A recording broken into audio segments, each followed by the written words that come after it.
47조 확인 설명 의무를 보도록 하겠습니다. 자, 이제 핵심 중개행위로 들어왔는데 우리 법 25조 1항 조문이 거기 실려 있거든요. 자, 개업공사는 중개를 의뢰받은 경우는 중개가 완성되기 전에 법령이 정하는 사항을 확인하여 이를 당해 중개물에 대한 권리를 취득하고자 하는 중개요론의 성실을 정확하게 설명하고 토지장 또는 부동산 종합증명서, 등기상 증명서 등 설명의 근거 자료를 제시해야 한다 그랬어요. 자, 그럼 이거를 밑줄을 쭉쭉 그는 이유가 밑줄 쳐놓은 것을 바꿔내는 걸 조심해야 돼요. 이게.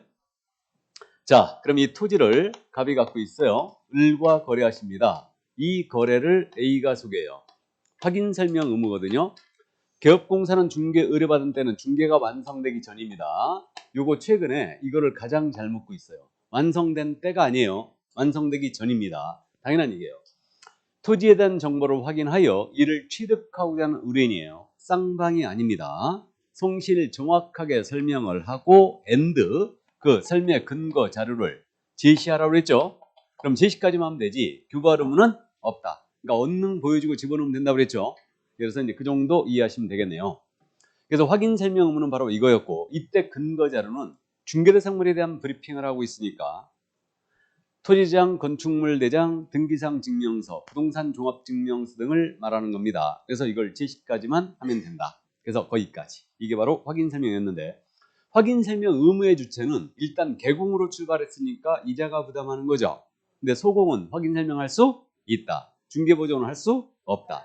근데 소공도 설명할 때는 정확하게 설명해 줘야 되고 근거자를 제시해 줘야 되죠. 보조는 할 수 없습니다. 자, 그럼 이제 확인 설명 사항이 무엇이냐? 내려갑니다. 그럼 확인 설명 사항은 이제 암기를 우리가 들어가는 건데, 중개대상물에 대한 먼저 소재지, 면적, 구조, 용도 등 중개대상물에 대한 기본적인 사항을 설명해야 됩니다. 별도로 동그라미 안 치겠습니다. 위에 암기라고 돼 있죠? 그러니까 기본적인 사항 설명해 줘야 돼요. 이때는 대장을 지시하는 겁니다. 두 번째, 소유권, 전세권, 저당권, 지상권 및 입찰권 등 당해 중개사물의 권리관계에 대한 사항을 설명해야 돼요. 이때는 등기상 증명서를 제시하면서 소유자가 누군지, 저당권자가 누군지, 저당 금액은 얼마인지 설명을 하는데, 이때 만약에 근저당이 잡혀 있잖아요. 그러면 채권 최고액은 설명해야 되겠죠. 근데 쭉 갚아나가고 현재 남은 금액 있죠. 실제 피담보 채무까지는 조사 확인할 설명할 의무는 없어요. 실제 피담보 채무액은 설명할 의무가 없다. 요거 판례 뒤로 넘어가면 실려 있으니까 그때 같이 볼 거예요. 자, 그럼 이제 세 번째입니다. 거래 예정 금액 설명해 줘야 되죠. 장차 얼마에 거래할 거냐. 다음 네 번째로 중개 보수 및 실배 금액과 산출 내역을 모두 설명합니다. 금액뿐만 아니고 요 금액은 이렇게 나온 것입니다. 브리핑해야 돼요. 중개 보수 브리핑 하세요. 자, 그 다음에 이제 토지이용계 공법상 거래 기준 및 이용 제한에 관한 사항을 설명합니다. 여기는 토지거래 허가 구역입니다. 그러면서 토지이용계 확인서를 제시해야 되죠. 그러면서 설명을 하는 거고, 다음에 여섯 번째로 수도연기가 수방 작동 잘 되는지 그 시설물의 상태를 모두 설명을 합니다. 다음에 일곱 번째로 벽면, 바닥면, 도배 상태, 도배는 갈아야 되는지, 벽에 금간내가 있는지, 바닥면은 파손 수리해야 되는지 이런 것들을 다 설명하게 돼 있고, 여덟 번째로 일조, 소음, 진동 등의 환경 조건도 설명해야 됩니다.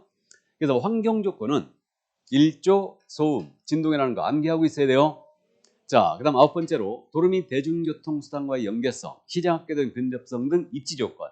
입지가 바로 도로 몇 미터 폭을 접하고 있는지, 대중교통수단은 뭐가 연결되는지, 다음에 시장학교는 얼마나 떨어져 있는지 이걸 모두 설명을 해줘야 됩니다.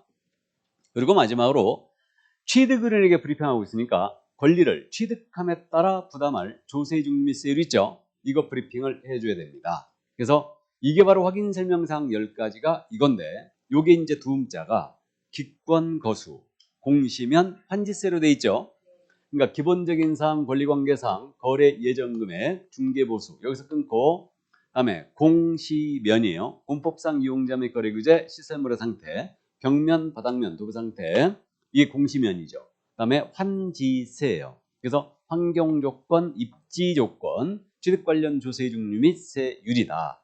이건데, 그래서 기권한 사람은 거수하여 공시하면 환지세를 면해주겠다, 이 문장으로 만들어진 건데, 기권 거수, 공시면 환지세, 이렇게 암기하시기 바랍니다. 환지세란 세목이 있다 없다? 없어요. 환지세란 세목은 없습니다. 자, 그래서 어쨌든 이렇게 암기해 주시고요. 우리가 지난주에 공부한 내용 중에 전속월책이라는 계곡이 공개할 정보 있죠. 지금 현재 표로 정리가 돼 있는데 여기 전속월책이라는 계곡이 공개할 정보, 여기는 기본적인 사항이 아니고 전속에서는요 특정하기 위해 필요한 사항이에요. 이렇게 돼 있어요. 그럼 소재지, 면적, 구조 등 특정하기 필요한 사항 공개해야 돼요. 그럼 이거 공통이죠. 공통사항이고, 그 다음에 권리관계 공개해야 됩니다. 공개하게 되는데 단 인적사항은 공개하면 된다 안 된다? 이건 기억나죠? 인적사항 공개인지. 그럼 차이가 발생했어요. 지금 차이가 발생했고, 소유자가 누군지는 설명은 해야 돼 안 해야 돼요? 해야 되죠. 근데 전속업자는 공개를 하면 안 되죠. 차이가 발생했어요. 그다음에 거래이전금액 둘이 공통이에요. 거래이전금액 공통이고, 중개 보수 및 실비의 금액과 산출액은 공개할 정보에 없었죠. 기억나세요? 수세는 제외된다. 수세, 이게 수 아닙니까? 그다음에 세는 세금이죠. 취득 관련 조세금에서는 공개할 정보에 빠져 있죠. 예, 빠져 있습니다. 그 다음에 이제 공법상 이용자 및 거래 규제입니다. 공통이고, 그 다음에 시설물의 상태도 공통이고, 벽면 바닥면 도배 상태도 공통이고, 환경 조건도 공통이고, 입지 조건도 공통입니다. 근데 확인 설명 사항은 없었지만 공개할 정보에 들어가 있는 게 있었어요. 공시지가 있었죠.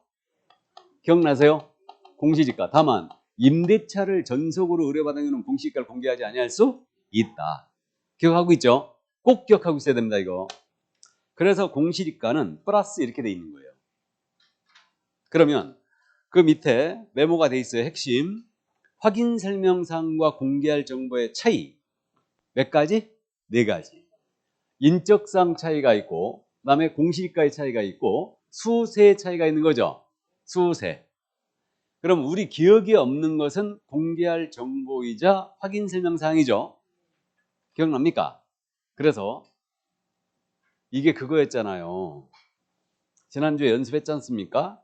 난이도 최상급 문제. 다음 중 확인 설명사항과 공개할 정보 중 차이가 없는 것은 1번 인적사항, 2번 공시지가, 3번 수, 중개보수 및 실비의 금액 산출해요. 4번 취득 관련 조세중 및 수익을, 5번 환경조건. 몇 번? 5번. 이게 난이도 최상이라니까요. 밑에 메모돼 있죠? 그럼 기억에 없는 것은 공개해야 된다. 시험에서 여기 공시지가와 인적사항 있죠? 전속중개계약에서 엄청 잘 묻습니다. 꼭 기억을 해두셔야 됩니다. 전속계약에서 아주 잘 물어요. 그래서 확인설명사항 암기를 해야 됩니다. 기권거수, 공시면 한지세. 이렇게 이제 암기해 주시고, 요즘 확인설명사항을 잘 묻진 않거든요. 근데 이걸 왜 암기하냐면 공개할 정보 때문에도 암기해야 되고, 확인설명서에 기재한 내용 있죠. 확인설명서에 기재한 내용 우리가 암기를 해줘야 되는데, 확인설명서 기재가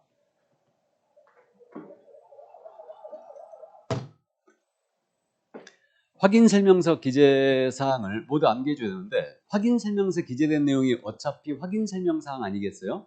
그러니까 이거를 이제 암기를 하는 겁니다. 일단 그 정도 이해를 해두시고, 우리 대법원은요, 이거는 기본적으로 의무적으로 설명할 사항이다. 여기에 없는 내용일지라도 거래에 있어서 중요한 영향을 미치는 사항이라면 반드시 조사 확인을 하여 선관주를 다하여 조사한 다음에 브리핑을 해야 된다라는 게 우리 대법원의 태도예요. 기본적으로. 자, 그럼 암기를 이제 하는 거고요. 넘어갑니다.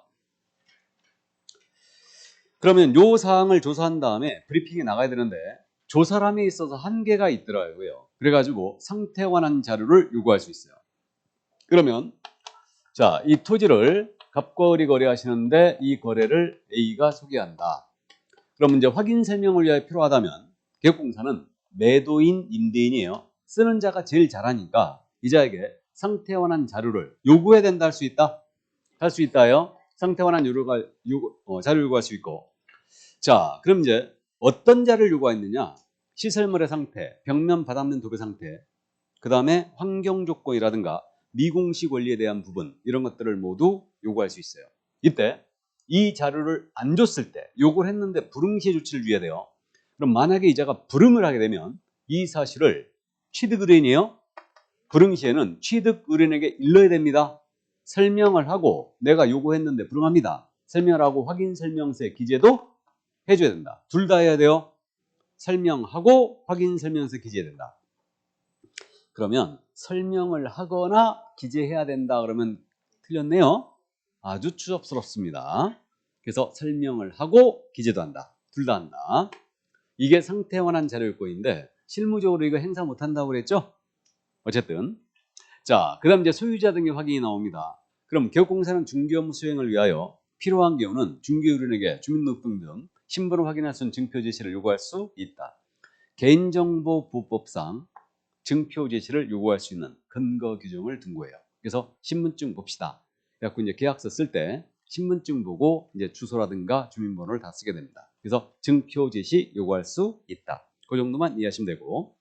자, 이제 확인 설명서 작성, 교부 보존의 의무로 갑니다. 그럼 개공이 자신이 소개한 물건에 대한 거래가 완성되면 이제 계약서를 쓰는데 계약서를 쓸 때는 자신이 설명했던 내용을 문서로 작성하기 요구하는데 이것이 바로 확인 설명서다.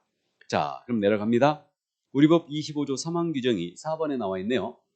그럼 개업공사는 중개가 완성되어 거래계약서를 작성하는 때에는 확인 설명사항을 서면 작성하여 거래 당사자에 교부하고 3년 동안 그 원본 사본 또는 전자문서를 보존해야 한다 그랬어요. 다만 확인 설명사항이 공인전자문서센터에 보관된 경우는 그러하지 아니하다. 보겠습니다. 그럼 확인 설명 의무의 주체는 누구다? 개공이에요. 근데 이건 소공이 쓸 수도 있다. 언제 쓰래요? 계약서를 작성할 때. 그럼 중개가 완성되어 계약서를 작성할 때 쓰라고 그랬어요. 근데 실무적으로 계약서 쓰는 날은 정신이 없기 때문에 미리 다 써놓는다고 그랬죠. 그래서 이론적으로는 계약서 작성 시 작성한다. 그러면 이제 이거 법정서식이 있다 없다? 확인 설명서. 법정서식 있죠. 그러니까 중개사물의 종류에 따라서 주거용 건축물 서식, 비주거용 건축물 서식, 토지 서식, 입관공 서식이 있어요. 그러니까 서식으로 작성하는데 기본적으로 몇 부 이상 작성합니까? 3부 이상이죠. 공동중개시는 4부 작성해야 되겠죠. 그러니까 3부 이상을 작성하여 거래 당사자에게 교부하고 그랬죠. 그럼 이건 쌍방이다 일방이다? 쌍방. 거래 당사자 교부는 쌍방이에요. 그럼 설명은 취득 의뢰인한테만 했죠. 근데 설명서는 이전 의뢰인한테도 줘야 돼요. 쌍방 교부입니다. 그리고 이제 한 분은 보관을 하는데 몇 년? 3년. 그럼 서류 보존이 지금 두 번째 등장했거든요. 전속계약서 몇 년 보존하라고 그랬어요? 3년. 확인 설명서도 3년이에요. 이때 원본을 보존하든 사본을 보존하든 전자문서를 보존하든 상관없습니다. 그럼 전자문서는 그거네. 확인 설명서를 써가지고 스캐닝한 다음에 PDF 파일로 보관한다는 얘기죠. 컴퓨터로 그렇게 이제 보관한다는 얘기인데 가능합니다. 다만 전자계약을 했어요. 그럼 전자계약 시스템은 나중에 실무 시간에 공부하는데 현재 전자계약을 했다. 그럼 전자계약 시스템 운영되고 있어요. 지금 전자계약을 하게 되면 공인전자문서센터라고 있거든요. 여기에 자동적으로 보관돼 버려요. 서류가. 그러니까 이때는 별도의 보관 의무가 없어요. 이게. 그럼 전자계약을 했을 때는 교부 의무도 없죠. 교부 의무도 없을 것 같죠. 예, 그렇게 보이고. 근데 출력해갖고 주겠죠, 다. 출력해갖고 어쨌든 그렇게 될 겁니다. 그래서 어쨌든 좋아요. 그러니까 공전소, 이걸 제가 공전소라고 부르는데 공전소에 보관된 경우는 별도의 보관 의무가 없다. 이렇게. 그래서 이제 그 정도 이해해 주시면 되겠네요. 자, 이게 바로 이제 설명서 작성 교부 보존의 의무였는데 그 밑에 서명 및 날이 나오죠, 이제. 그럼 지금 서명 및 날인 그랬으니까 밋이라고 했잖아요. 그러면 이게 이름을 쓰고 자필을 하고 도장을 찍으라는 얘기죠. 그럼 서명 또는 날이라면 안 돼요. 그러니까 서명 및 날이다. 이게 또는 하고 밋을 바꿔내는 곳이 여기예요. 그러니까 확인 설명서는 서명하고 날이 내야 된다. 둘 다 해야 된다. 누가 해야 되냐? 개공은 무조건 하셔야 됩니다. 이때 법인은 대표자가 하는 거예요. 분사함수는 누가 한다? 책임자가 하죠. 분사함수는 책임자가 하는 겁니다. 대표자가 와서 해야 되는 거 아니에요. 나아가 중개행위를 한 우리 소속공사는 함께 서명 및 날한다. 그럼 모든 소공이 아니죠. 모든 소공이 아니고 중개행위를 한 소공만 함께 서명 및 날한다. 자, 그래서 자필하고 도장을 찍게 된다. 참고, 이거 서명 및 날인이라고 그랬죠. 근데 기명 날인이라고 들어봤나요?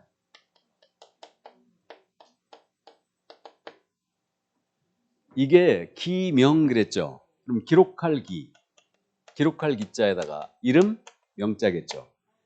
그러면 기명날인이 뭐냐? 기록할 기니까 인쇄된 이름에 도장만 찍는 거예요. 이게 기명날인이다. 그러면 우리가 확인설명서, 거래계약서 전부 다 컴퓨터로 쓰지 않습니까? 그러면 확인설명서에 이름을 입력해 갖고 나올 수도 있죠. 그러면 확인설명서에 개공란에 한민호하고 이름이 인쇄돼서 나왔어. 그럼 이게 기명이죠. 여기다 도장만 찍었다? 위법이에요. 기명날인은 안 됩니다. 서명 및 날인 그랬죠. 반드시 자필해야 돼요. 자필하고 도장을 찍어야 됩니다. 아셨죠? 그래서 이제 우리가 출력을 할 때요. 우리 개공란에 그건 공란으로 나와요. 출력을 할 때 이름을 입력 안 하고 공란으로 나와갖고 거기다가 우리가 다시 자필을 하고 도장을 찍습니다. 근데 손님란이 있죠. 손님도 서명 또는 날인이거든요. 손님은. 근데 손님은 확인설명서에 손님 이름이 인쇄돼서 나오지. 근데 자필을 우리가 받아버려요. 다시. 자필을 받고 도장을 찍어버립니다. 다. 실무적으로는. 근데 개공은 서명 및 날인이에요. 그럼 서명 또는 날인하면 안 된다는 얘기죠. 그 얘기입니다. 자, 그래서 기명날인도 안 된다. 그 정도만 이해를 해주면 되겠습니다. 만약에 이름이 인쇄돼서 나왔어요. 그러면 다시 자필하고 도장을 찍으면 되는 거예요. 예, 이제 그 정도 이해하시고요. 자, 위반시 제재. 이제 꼭 기억하는데 이게 개공이 성실 정확하게 설명 안 했잖아요. 개공이 중개 완성되기 전에 확인하여 취득은행에 설명하라고 그랬죠. 그럼 개공이 설명을 안 했거나 사본교부를 설명을 안 했다. 그러면 설명을 안 하거나 근거자를 제시하지 않았다. 이때는 500만 원과 같아요. 이걸 기억해야 돼요. 500만 원 이하와 같아요.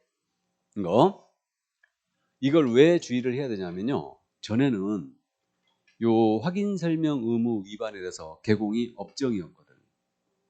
핵심 중개행위잖아요, 지금. 핵심 중개행위니까 이거 위반 시는 업정이 맞아요. 원래. 근데 이게 확인 설명을 정확하게 안 한 게 뭔데? 애매하지 않습니까? 그리고 확인 설명을 제대로 안 하게 되면 이게 손해배상으로 연결되죠. 그래가지고 논란이 많았어요.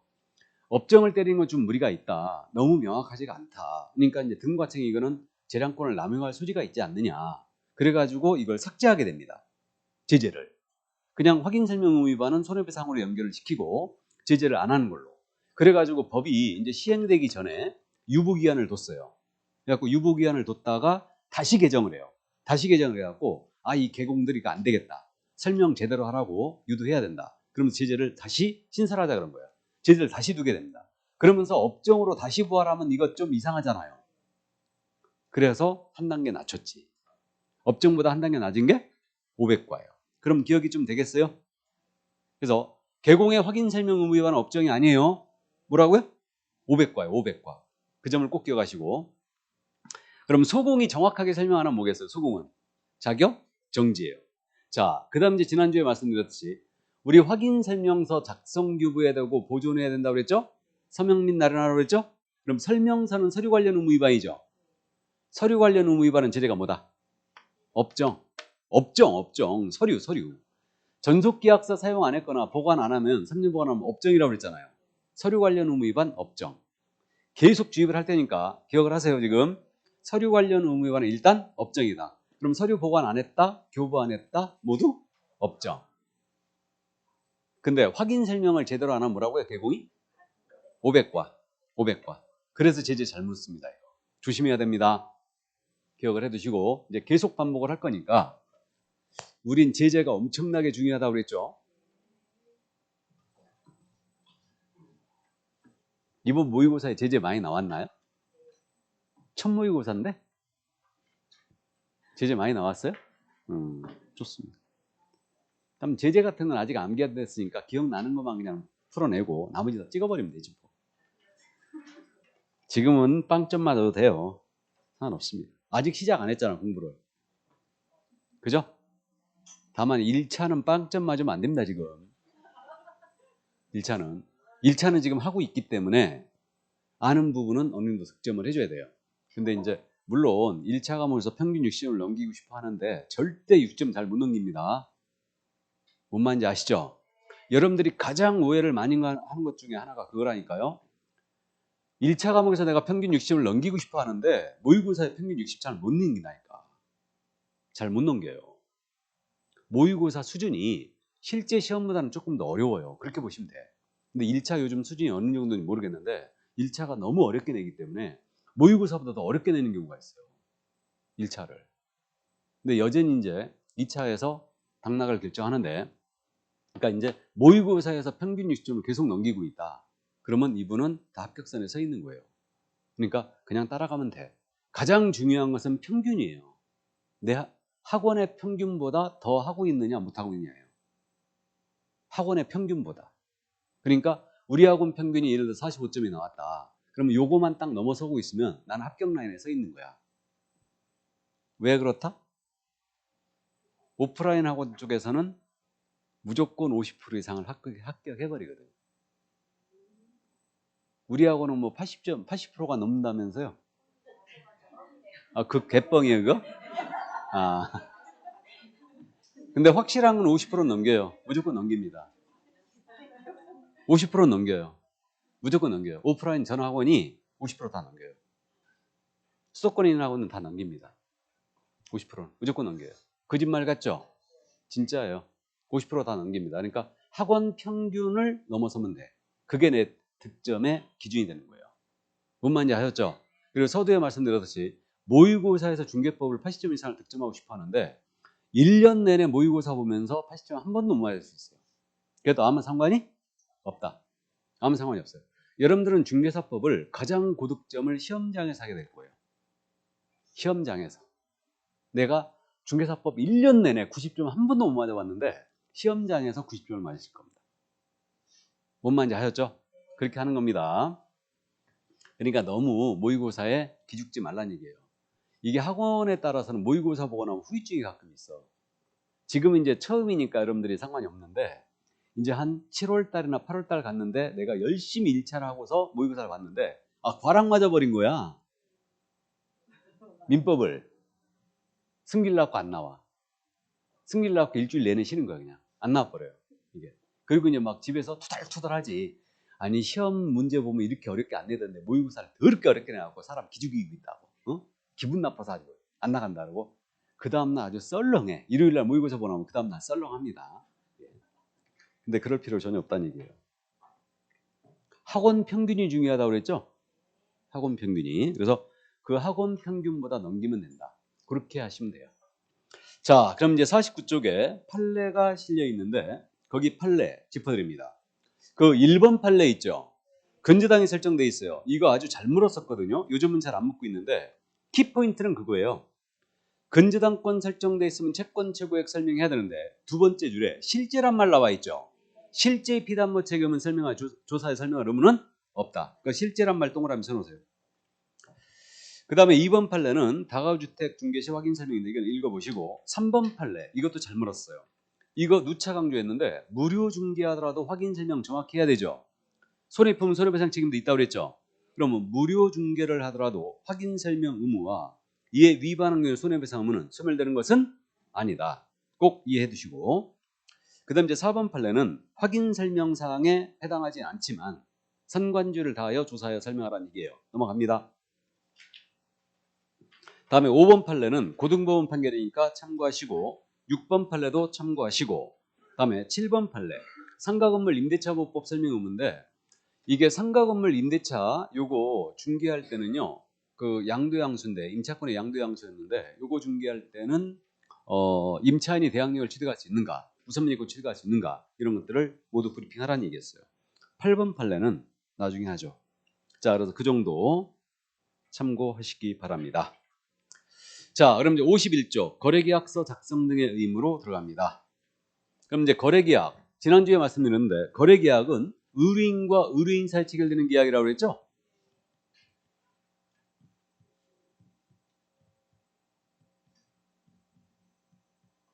요 중에 판례는 근저당권하고 요거 3번 판례 요 정도만 주의하시면 되겠습니다. 나머지 그냥 천천히 하면 돼요. 자, 그럼 거래계약의 개념은 의뢰인과 의뢰인 사이에 체결되는 계약이 거래계약이다. 그렇게 이제 우리가 기억을 하고 있습니다. 의뢰인과 개공 사이에 체결되는 계약을 뭐라고 한다 그랬어요? 중개계약. 중개계약이고, 의뢰인과 의뢰인 사이에 체결되는 매매교환, 임대차와 같은 계약이 거래계약이다. 그래서 개공은 자신이 소개한 물건에 대한 거래가 완성되면 전문가로서 계약서를 작성 교부하는데, 그럼 거래계약서 작성 의무의 주체는 누구다? 개공이죠. 근데 소공도 작성할 수 있다. 그럼 핵심 중개행위 세 가지 다 나왔어요. 확인 설명, 확인 설명서의 작성, 거래계약서의 작성. 이 세 가지. 이게 핵심적인 중개행위다. 그럼 소공은 작성할 수 있고요. 다음, 이제 작성 시기는 중개가 완성되었을 때입니다. 그럼 중개 완성이 되는 시점은 계약의 체결이다, 잔금이다. 아니, 계약서 쓰는 시기가 중개 완성 시라고 그랬잖아요. 그러니까 계약의 체결이죠. 그러니까 이론적으로 중개가 완성되는 시점은 계약의 체결입니다. 잔금시가 아니에요. 그러니까 잔금시에 계약서를 쓸 일이 없잖아요. 그죠? 그러니까 계약의 체결이 중개 완성이에요. 그러니까 이게 확실해요. 우리 법 25조 3화 아까 확인 설명서 규정에서 어떻게 돼 있냐면 개업공인중개사는 중개가 완성되어 거래계약서를 작성할 때는 확인 설명서를 작성하라고 했거든. 그러니까 중개가 완성되는 시점은 계약의 체결이 분명히 맞습니다.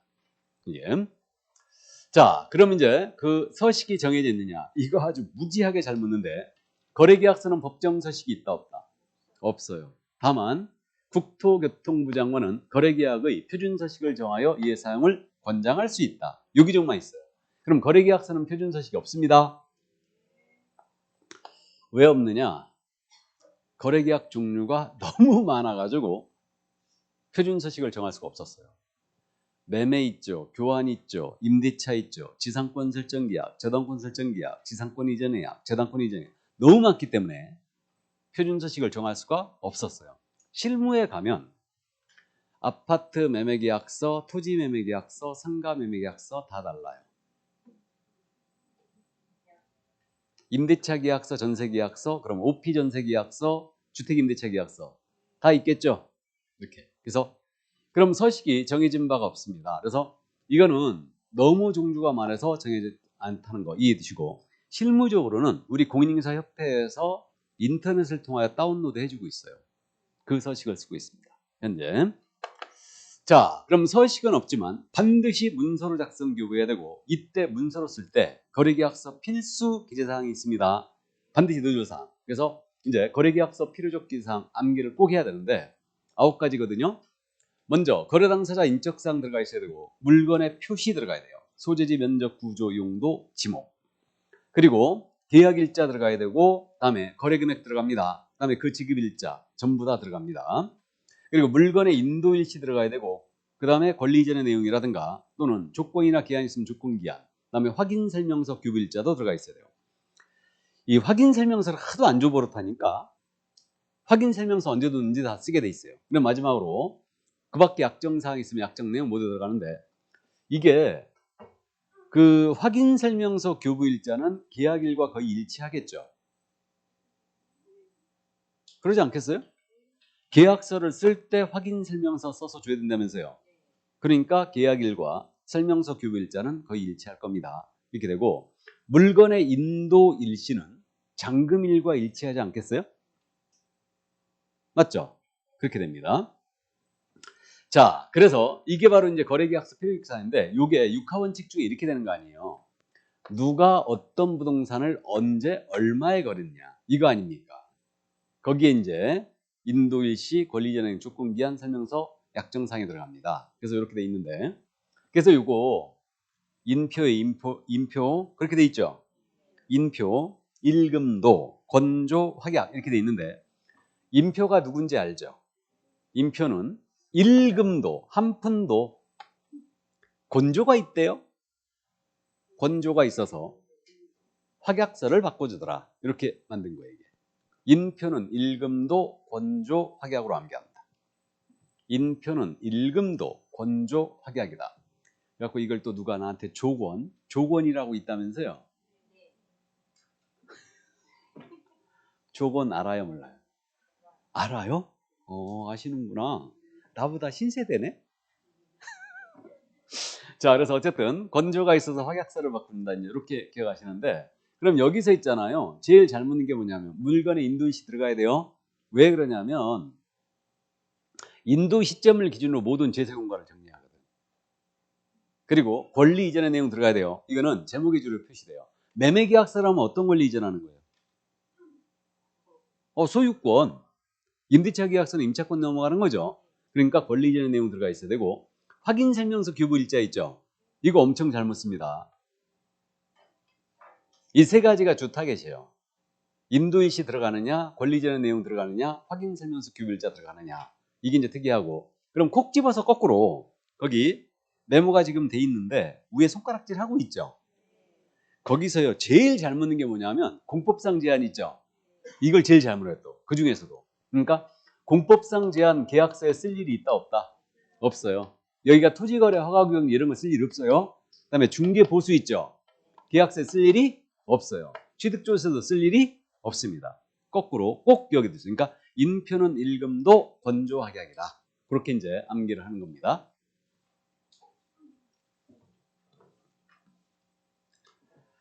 자, 그러면 이제 거래계약서 작성되어야 하는 의무를 거기 이제 내려갑니다. 이제 서명 및 날인. 그럼 이제 계약서 여기도 서명 및 날인이죠. 그럼 이건 확인 설명서 서명 및 날인자와 똑같으니까 개공은 무조건 해줘야 되고요. 법인은 대표자고요. 분사무소는 책임자가 하는 거고 여기에 중개 행위를 한 소공이에요.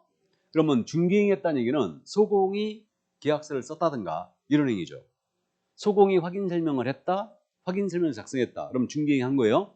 중개행위 한 소공은 계약서에다가 서명 및 날인을 해야 됩니다. 이게 여기까지. 그래서 있잖아요. 우리 서명 및 날인할 서류 있죠. 우리 전체를 통틀어 갖고 딱 2개밖에 없어요. 서명 및 날인. 그럼 나머지는 전부 다 서명 또는 날인이라는 얘기죠. 그죠? 그러니까 서명 및 날인할 서류는 2가지. 확인 설명서와 거래계약서. 명심하세요. 다음에 중개행위 한 소공이 있죠. 중개행위를 한 소공이 서명 및 날인할 서류도 2가지뿐이다. 확인 설명서와 거래계약서.